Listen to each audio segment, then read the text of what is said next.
Oh, great. Thanks a lot. I'll see you, Fonzie. Chicken salad, whites only.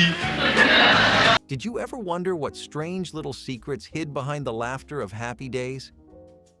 For so many families in the 70s, this sitcom wasn't just TV. It was a nightly ritual, shaping how we laughed, dressed, and even dreamed. But beneath that easy nostalgia, what odd truths have we all overlooked?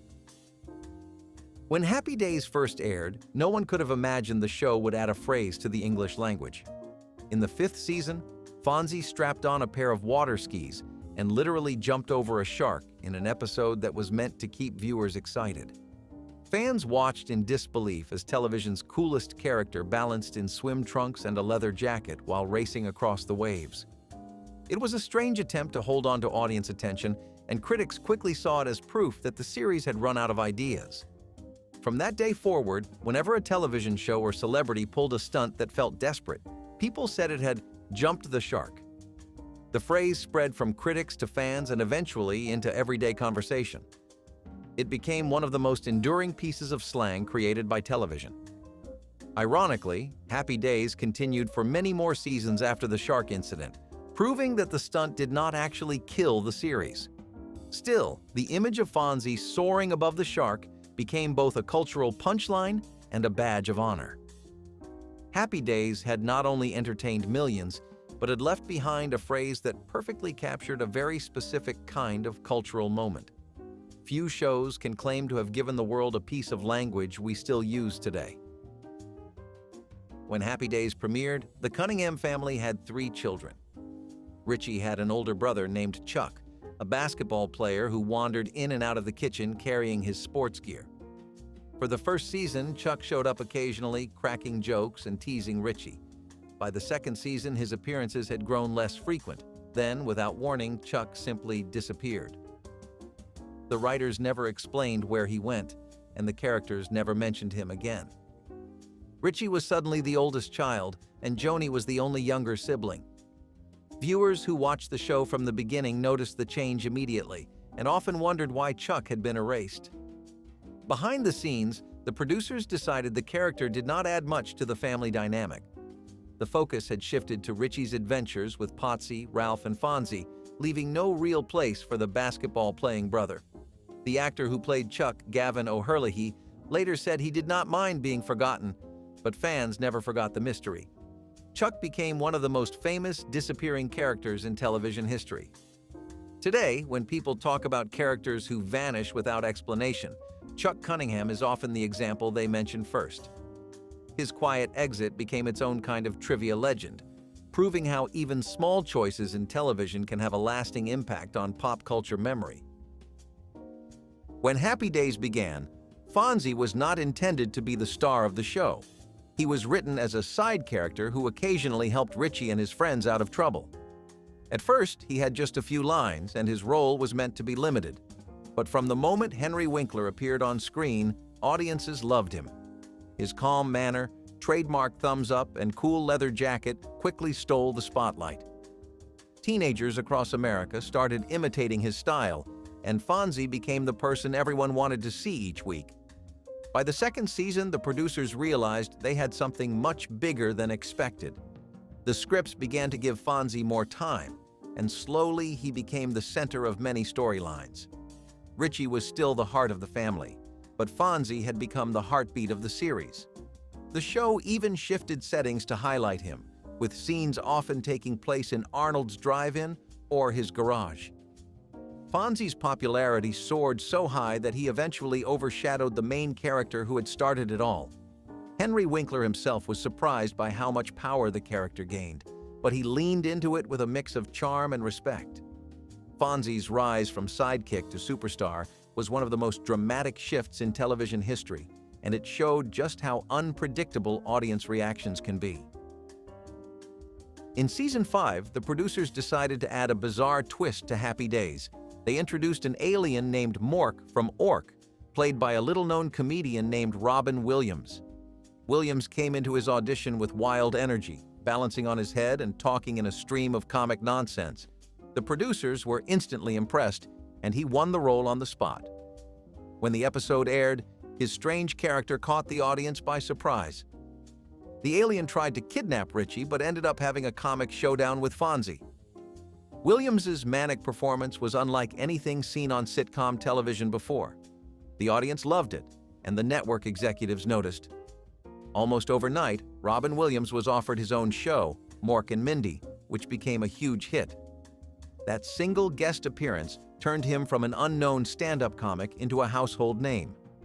The role showcased his unique improvisational style, and it launched a career that included award-winning movies and unforgettable comedy specials. Without Happy Days, Robin Williams might not have been discovered so quickly. His appearance as Mork is still remembered as one of the strangest yet most successful experiments in the history of the show. It is proof that even a sitcom about 1950s nostalgia could spark something entirely new and unexpected. The Fonzie we all know wears a leather jacket, but that almost did not happen. When Happy Days first began, ABC executives were nervous about giving him that look. They worried that a leather jacket would make him appear too much like a criminal. Their first idea was to put him in a windbreaker instead. Henry Winkler wore the jacket in only a few early scenes when he was near his motorcycle, because executives said that was the only time it made sense. But Gary Marshall, the creator of the show, knew the leather jacket was essential. He argued that the character of Fonzie was supposed to be a rebel, and nothing said cool like leather. After some back and forth, the network finally gave in. Once Winkler was allowed to wear the jacket in every scene, it became his signature. The jacket itself eventually became so iconic that it was donated to the Smithsonian Institution, where it remains a piece of American pop culture history. The leather jacket fight shows just how small creative decisions can shape the image of an entire show. If the executives had gotten their way, Fonzie might never have become the symbol of cool that he is today. Happy Days was not originally pitched as its own series. Instead, it began as a one-episode segment on the anthology show Love, American Style in 1972. That segment featured Richie Cunningham, his family, and his friends hanging out in the 1950s. ABC initially passed on turning it into a full series, but 2 years later, after the success of movies like American Graffiti, the network realized audiences loved nostalgia for the 1950s. They returned to the idea, dusted off the pilot, and gave Happy Days a proper slot. Many of the actors were recast, but the basic concept remained the same: a warm look at family and teenage life in a simpler time. What started as a small experiment became one of the longest-running sitcoms of the 1970s and 1980s. The show's spin-off origin is often forgotten, but it is a reminder of how unpredictable television can be. A throwaway segment on an anthology series ended up launching one of the most successful sitcoms ever, and it gave ABC one of its biggest hits of all time. Happy Days became famous for its catchphrases, and "sit on it" was one of the biggest. The phrase was used as a playful insult, something the characters could toss at each other without being truly mean. At first, Henry Winkler did not want to say it. He thought it sounded rude and out of character for Fonzie, who prided himself on being cool but respectful. The writers pushed, and eventually Winkler gave it a try. To his surprise, the audience laughed and loved it. Soon, "sit on it" was one of the most repeated lines on the show. Fans quoted it in schoolyards, and it became a kind of inside joke for anyone who watched Happy Days. Winkler later admitted he was glad he gave in, because the phrase helped define the playful tone of the series. The fact that something so small could become so huge shows the power of a sitcom catchphrase. Decades later, people still remember "sit on it" alongside Fonzie's "aye." It became another way Happy Days carved itself into American culture. At the start, Ron Howard was the lead of Happy Days. As Richie Cunningham, he was the wholesome heart of the show. But as Fonzie's popularity skyrocketed, Howard began to worry. The writers were giving Fonzie more and more of the spotlight, and Richie seemed to be fading into the background. Howard feared he would become little more than a sidekick on a show that was supposed to revolve around him. Behind the scenes, he voiced his concerns and even considered leaving. Gary Marshall reassured him that Richie would always remain central, and many episodes were written to highlight his role in the family and at school. Still, Howard admitted later that he sometimes felt overshadowed. In the end, he stayed with the series for several years before leaving to pursue directing. His career as a filmmaker eventually became even more successful than his acting days.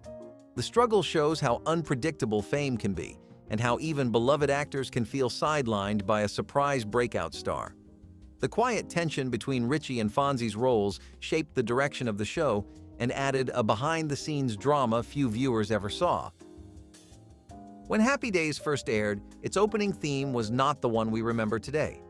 Instead, the show used Bill Haley's "Rock Around the Clock," a song that had defined rock and roll in the 1950s.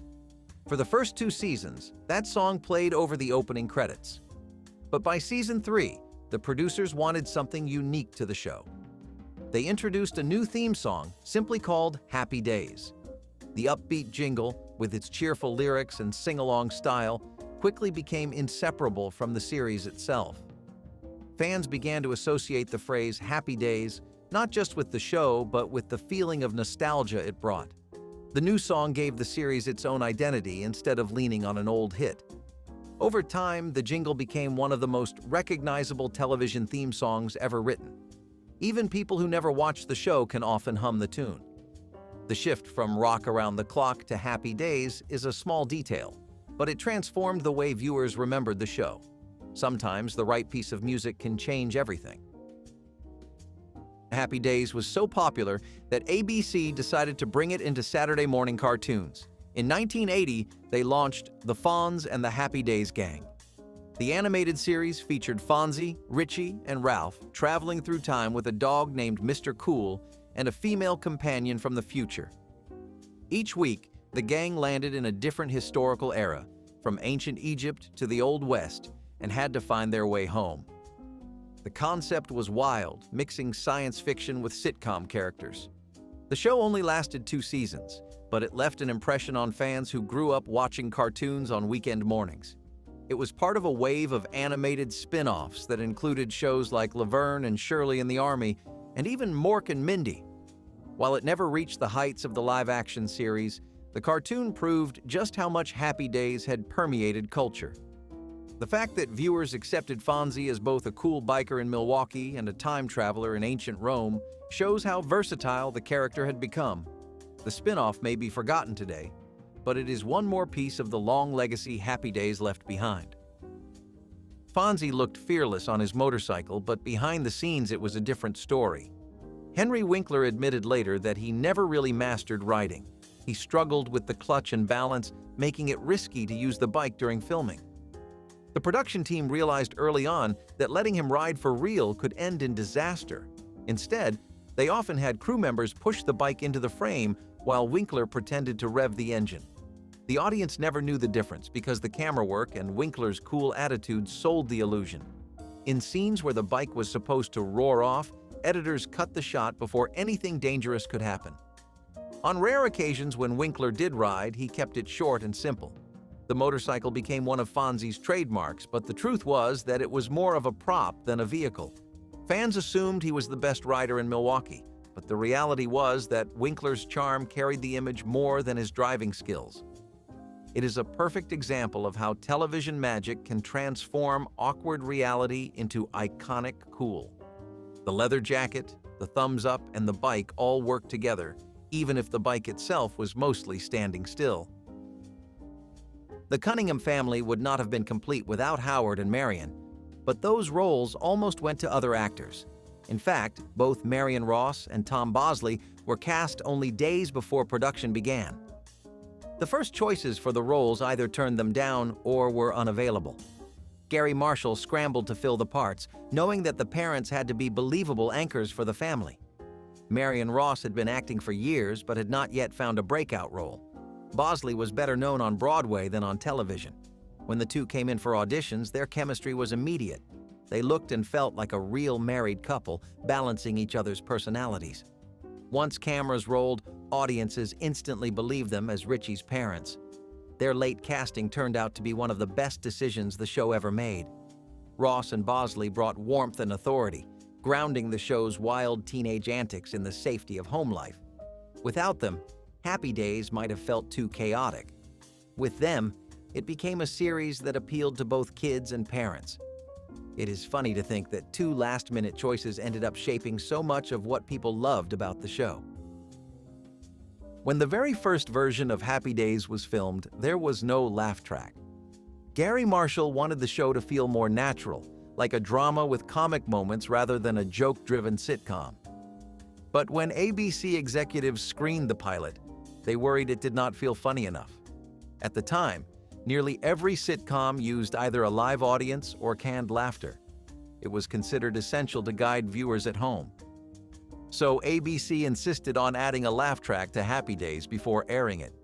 Once the show became a series, they stuck with it, blending canned laughs with live studio reactions. While some critics disliked laugh tracks, audiences accepted it as part of the rhythm of sitcoms. The absence of laughter in the original pilot is almost unthinkable today, given how much we associate Happy Days with crowd reactions. The change showed how network influence could override creative instincts, but it also helped the show succeed in its time slot. In the end, the laughter did not hurt. It made the series fit the television style of the era, even if the creators had hoped for something different. Filming Happy Days in front of a live audience gave the show its energy, but it also created unexpected challenges.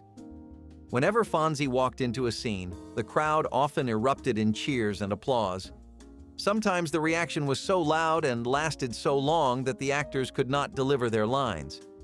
Ron Howard and the others had to stand frozen, waiting for the noise to die down. Henry Winkler later said it was flattering but also difficult. Timing a joke became impossible when the audience drowned out half the dialogue. The writers had to adjust scripts, leaving space for the inevitable roar whenever Fonzie appeared. In extreme cases, entire takes were ruined and had to be redone. The audience treated Winkler like a rock star, and the production team leaned into it. They knew that fans came as much to see Fonzie live as they did to watch the sitcom play out. The pauses eventually became part of the rhythm of the show, almost like an extra character.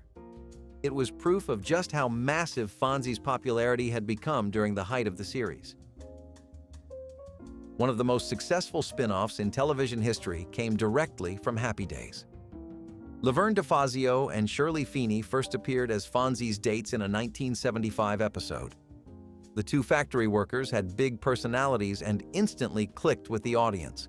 Penny Marshall and Cindy Williams played the roles with such charm that viewers wanted more. ABC saw the potential and quickly ordered a spin-off. Laverne and Shirley premiered in 1976 and became an instant hit. The show followed the two friends as they navigated work, love, and friendship in Milwaukee. At its peak, it even outperformed Happy Days in ratings. The connection between the shows remained strong, with occasional crossover episodes and shared characters. What started as a one-time gag appearance turned into a cultural phenomenon. Without Happy Days, there would have been no Laverne and Shirley, and television history would have looked very different. The success of the spin-off proved that Happy Days was not just a hit series, but a launchpad for a whole universe of characters. Potsy was not a random name dreamed up in a writer's room. Gary Marshall actually borrowed it from his own past. Growing up in the Bronx, Marshall had a friend with the nickname Potsy. He thought it sounded funny and memorable, so when it came time to name Richie's loyal but slightly goofy friend, he used it. Anson Williams brought the character to life with a mix of earnestness and awkward charm. The unusual nickname helped set him apart from other side characters. Fans often asked what it meant, but there was no deeper story, just a borrowed name from childhood. The real-life Potsy likely never imagined his nickname would live on through one of the most popular shows on television. By using it, Marshall added a personal touch that connected his own life to the world he created. Potsy's name became one of those small details that made Happy Days feel authentic and unique. It showed how even little bits of real life can find their way into fictional stories. Happy Days did more than entertain television audiences. It changed American consumer habits. The show's constant use of jukeboxes, especially at Arnold's Drive-In, reminded people of the excitement of 1950s diners. As the series grew in popularity, Real restaurants noticed customers wanted that same experience. Sales of jukeboxes spiked in the mid-1970s, with companies reporting renewed interest in the machines. Diners began installing them not only as entertainment, but as nostalgic decorations. Families who had lived through the 1950s felt a wave of memory, while younger viewers got a taste of an era they had never experienced. The Happy Days effect even extended to pinball machines and retro-style booths. Nostalgia marketing had existed before, but Happy Days supercharged it. A simple sitcom sparked a nationwide trend of diners trying to recapture the look and feel of the past. It is one of the clearest examples of television influencing real-world culture and consumer behavior. Happy Days made its cast so popular that some of them tried their hand at music. Anson Williams, who played Potsy, released singles during the height of the show. One of his songs, Deeply, even made its way onto the charts. Donnie Most, who played Ralph Malph, also pursued a singing career. Their fame from the show gave them opportunities that might not have existed otherwise. The producers even worked music into some episodes, with characters singing in talent shows or at school dances. While none of the actors became major recording stars, the records were part of the larger Happy Days craze. Fans bought them as souvenirs of their favorite show. The blend of television and music was not unusual for the era. Other sitcom stars also tried crossing over into records. Still, it is a reminder of how powerful the Happy Days brand was. It launched not only spin-offs and merchandise, but even real music careers, however brief. Behind the cheerful sets of Happy Days, the studio space was put to very practical use. Underneath the Cunningham living room and Arnold's drive-in was a basement that viewers never saw. That hidden space was filled with props and furniture from other ABC shows. Chairs, lamps, and even costumes from different productions were stored there to save money. Occasionally, those same items would be repurposed and appear on screen. If you looked closely, you might notice the same couch turning up on multiple shows. Cast members joked about wandering down into the basement during breaks, amazed at the random collection of television history gathering dust. For ABC, it was a cost-cutting measure, but for the actors, it was like walking into a secret museum. Few viewers ever knew that beneath the Cunningham home was a warehouse of sitcom leftovers. It is one of those hidden details that make television production as fascinating as the shows themselves. Fonzie's style was carefully controlled by network executives. They wanted him to be cool but not threatening. Early on, ABC insisted that he could not wear jeans in school scenes.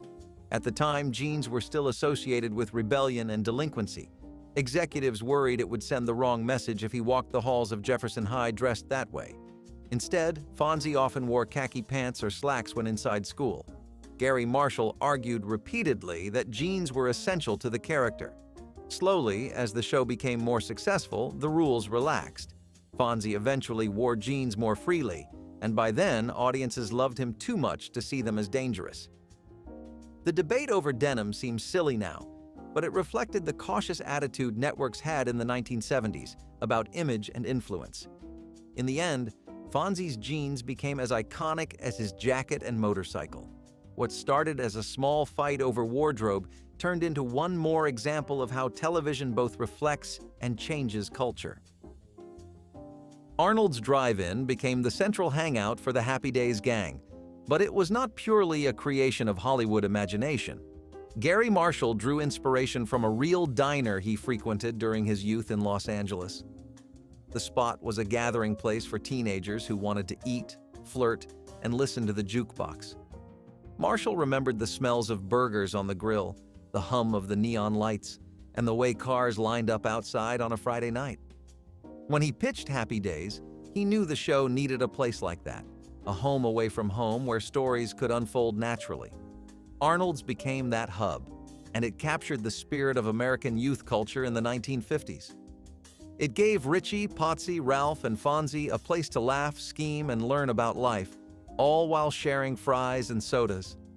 The set design included booths, a jukebox, and even background extras to make the place feel alive. Viewers connected to it instantly because everyone could remember a similar hangout from their own town. Even though Arnold's was fictional, it felt authentic, and that was because Marshall had lived it himself. Over time, the diner became almost as iconic as the Cunningham house. It showed how television can take real-life experiences and turn them into something that resonates with millions. Arnold's was not just a backdrop. It was the beating heart of Happy Days, drawn from the nostalgia of one man's teenage memories. Few television characters ever crossed the line into true cultural legend, but Fonzie did. Henry Winkler's portrayal of the tough yet kind-hearted greaser captured America's imagination so completely that decades later, the Smithsonian Institution honored him. His famous leather jacket, once a simple costume choice, is now displayed in the National Museum of American History. That placement put Fonzie alongside presidents, astronauts, and cultural icons, cementing his role in shaping American identity. The jacket itself tells a story. At first, network executives resisted the idea of letting him wear it, thinking it looked too rough. But Gary Marshall fought for it, and it quickly became inseparable from the character. Over time, the jacket symbolized more than rebellion. It symbolized loyalty, friendship, and coolness on your own terms. When the Smithsonian declared Fonzie one of television's coolest characters, it was more than nostalgia. It was an acknowledgement that television shapes culture as much as politics or science does. For fans who grew up with Happy Days, seeing the jacket preserved was like seeing a piece of their own childhood enshrined. Fonzie had gone from a small supporting role to a character who defined a generation. His leather jacket was no longer just clothing, it was history, and it still hangs as a reminder that television heroes can be just as enduring as any historical figure. For many viewers, Anson Williams will always be remembered as Patsy Weber, the earnest and slightly awkward best friend on Happy Days. But his career after the show proves that his talents went far beyond acting. Williams transitioned into directing, a move that surprised some fans but suited his personality perfectly. He began working behind the camera in the 1980s and quickly built a reputation as a skilled director of television dramas. His credits include popular shows like Melrose Place, Beverly Hills 90210, and Star Trek Voyager. He developed a knack for handling both character-driven stories and fast-paced plots, a skill he may have honed during his years in front of a live audience. While his singing and comedic timing had once made him a household name, his ability to shape stories from behind the camera gave him a second, lasting career in Hollywood. Williams himself said he enjoyed directing more than acting because it allowed him to help other performers bring characters to life. In many ways, it mirrored the lessons of Happy Days itself, finding your place even if it is not where you first expected. Patsy may have been a sidekick, but Anson Williams proved he was a leader when he stepped into the director's chair. His journey is a reminder that fame on screen can be just one chapter, and that reinvention can be the key to staying in the industry for decades. Ron Howard's departure from Happy Days left many fans disappointed, but it turned out to be one of the smartest moves of his career. As Richie Cunningham, Howard had been the wholesome center of the show, but behind the scenes he dreamed of becoming a director. He worried that staying too long in front of the camera would trap him in the role of the clean-cut teenager forever. Leaving the show gave him the chance to reinvent himself, and he wasted no time pursuing projects behind the camera. In the 1980s and 1990s, he directed a series of hits that built his reputation, but his crowning achievement came with Apollo 13 in 1995. The film told the true story of NASA's near-disastrous lunar mission, and Howard's careful direction turned it into a critical and commercial success. The movie won Academy Awards and cemented Howard's place as one of Hollywood's leading directors. Looking back, it is striking to see how a sitcom about the 1950s indirectly launched one of the most respected directing careers in film. Howard never forgot his roots on Happy Days, often crediting the show for teaching him about timing, storytelling, and working with actors. Still, his leap into directing proved he was not just a television star. He was an artist determined to tell stories on a grander scale. His journey shows how sometimes stepping away from a comfortable role is the only way to grow into something even bigger. Happy Days began as a nostalgic tribute to the 1950s, but by the time it ended, it had run for 11 seasons, longer than the actual decade it was portraying. The series premiered in 1974, looking back just 20 years to an era that felt simpler and safer. At first, the stories focused tightly on high school life, sock hops, and first dates. But as the years passed, the timeline stretched. Richie graduated, characters grew older, and the show slowly crept into the 1960s. By its final season in 1984, the show had covered more than a decade of storylines. That expansion meant Happy Days lasted longer in real time than the cultural period it was celebrating. The irony was not lost on fans or critics. A show about the 1950s ended up becoming a fixture of the 1970s and 1980s, bridging three different generations of viewers. Some fans felt the later years lacked the same charm as the early episodes, but others appreciated watching the characters evolve. It also gave the series a unique legacy.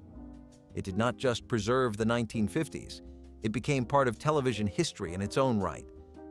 The fact that it ran longer than the decade it honored is both a quirky trivia fact and a testament to its staying power. Happy Days was not just about nostalgia, it created its own. The series outlived the era it imitated and became timeless in its own way.